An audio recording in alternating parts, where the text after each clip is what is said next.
അടുപ്പത്ത് നല്ല കുഞ്ഞൻ മത്തിക്കറി ആയിക്കൊണ്ടിരിക്കുകയാണ് കേട്ടോ. നല്ല കുറുക്കിയെടുത്ത മത്തിക്കറി. ഇന്ന് ടൗണിൽ പോയി മീനെല്ലാം വാങ്ങിയത് ഞാനാണ് കേട്ടോ. പിന്നെ ദേ ക്യാബേജ് ഉപ്പേരി റെഡിയാക്കിയിട്ടുണ്ട് കേട്ടോ. റെഡിയാക്കലൊക്കെ അമ്മയുടെ പരിപാടിയാണ്. അങ്ങനെ ദേ തൈരും സെറ്റ്. അമ്മയാണോ എല്ലാം ഉണ്ടാക്കുന്നത്, ചേച്ചിക്ക് എന്താ മടിയാണോന്ന് പലരും ഇപ്പോൾ ചിന്തിക്കും. പക്ഷെ അതല്ല സത്യാവസ്ഥ കേട്ടോ. അമ്മ ഉണ്ടെങ്കിൽ അമ്മയ്ക്ക് തന്നെ എല്ലാം ഉണ്ടാക്കണം. ഇന്നലത്തെ ചിക്കൻ കറിയിലെ കുറച്ച് ചിക്കൻ ഉണ്ടായിരുന്നു, അത് ഫ്രൈ ചെയ്തെടുത്തിട്ടുണ്ട്, കുഞ്ഞുങ്ങൾക്ക് കൊടുക്കാലോ.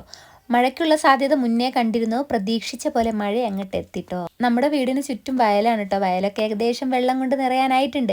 അനിയൻ എവിടെ ചേച്ചി, കാണാറില്ലല്ലോ, പോയോ എന്നൊക്കെ പലരും ചോദിക്കാറുണ്ട്. അനിയൻ എവിടെയും പോയിട്ടില്ല കേട്ടോ. അവൻ പോയില്ല എന്നുള്ളതിന്റെ തെളിവാണ് ഈ കാണുന്നത്. അവൻ ദേ സാൻഡ്വിച്ചിനുള്ള എല്ലാ സംഭവം ഇവിടെ സെറ്റാക്കി വെച്ചിട്ടുണ്ട്.